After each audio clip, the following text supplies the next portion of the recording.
In this video, we are going to talk about history of North Wales and Bangor. Firstly, we are going to talk about myths and legends.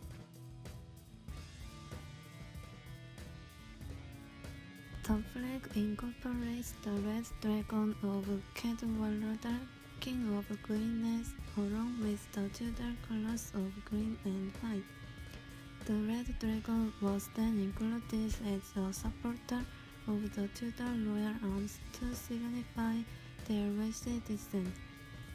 Another story about red dragon is a fight between a white dragon and red dragon.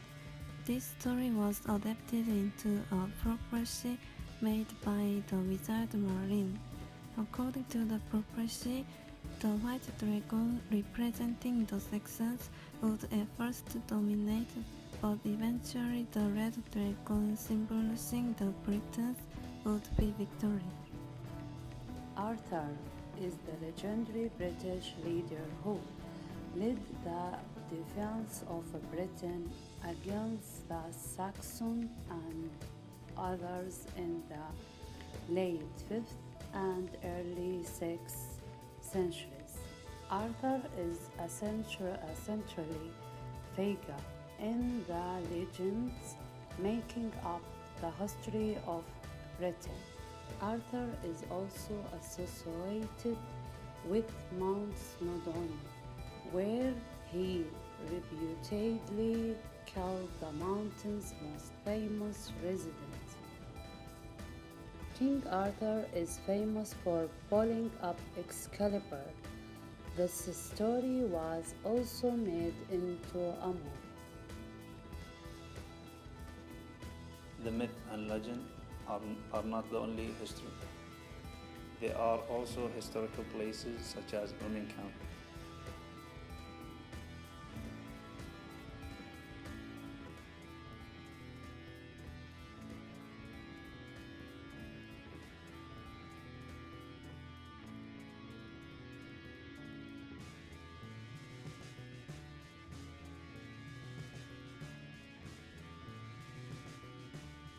Roman camp.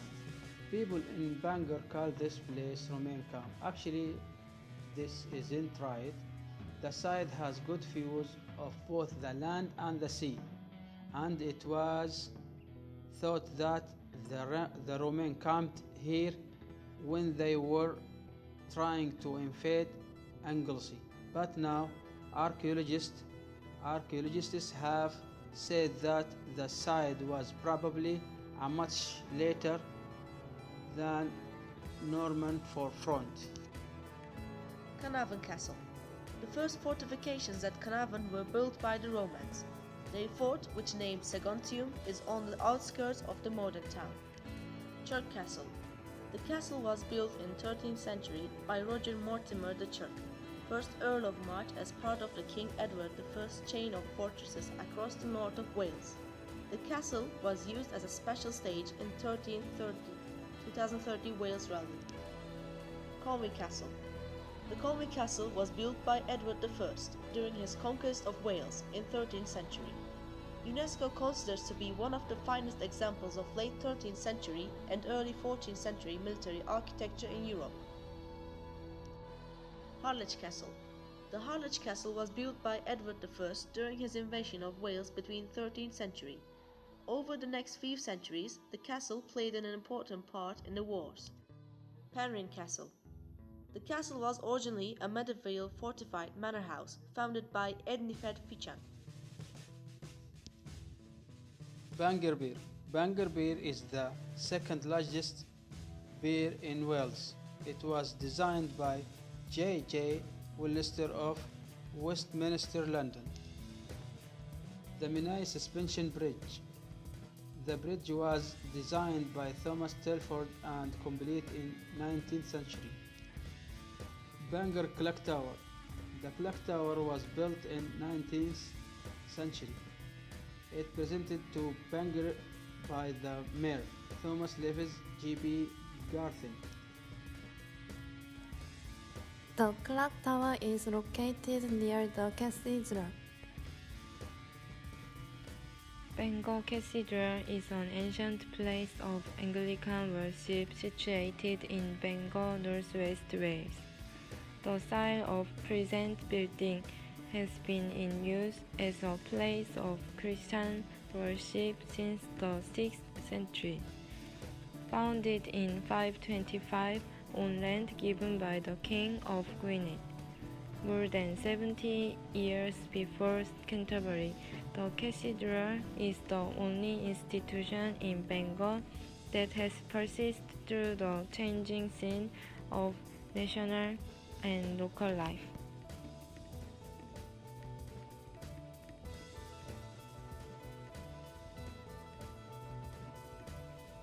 This monastery was sacked in 634 and again in 1073. Nothing of the original building survives. In 1211, the cathedral was destroyed by King John's army.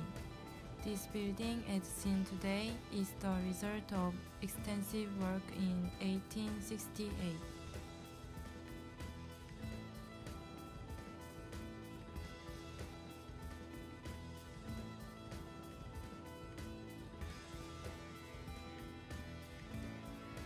Religion is important in Bangor as much as education.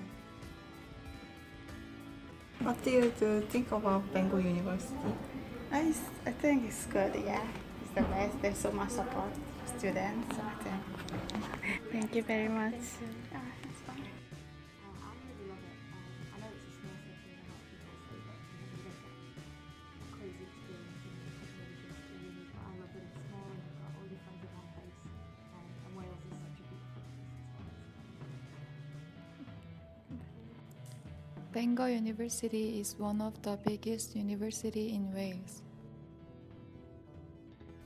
And we asked to school staff that how has the university changed Bangor?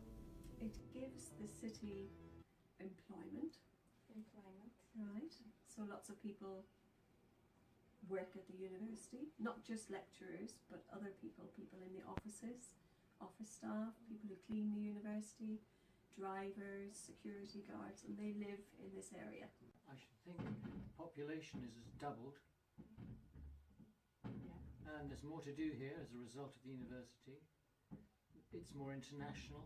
There are students from all over the world here now, whereas if there were no university, they wouldn't be here. It has changed Bangor for the better because it has provided employment for over 2,000 people from various parts of North Wales.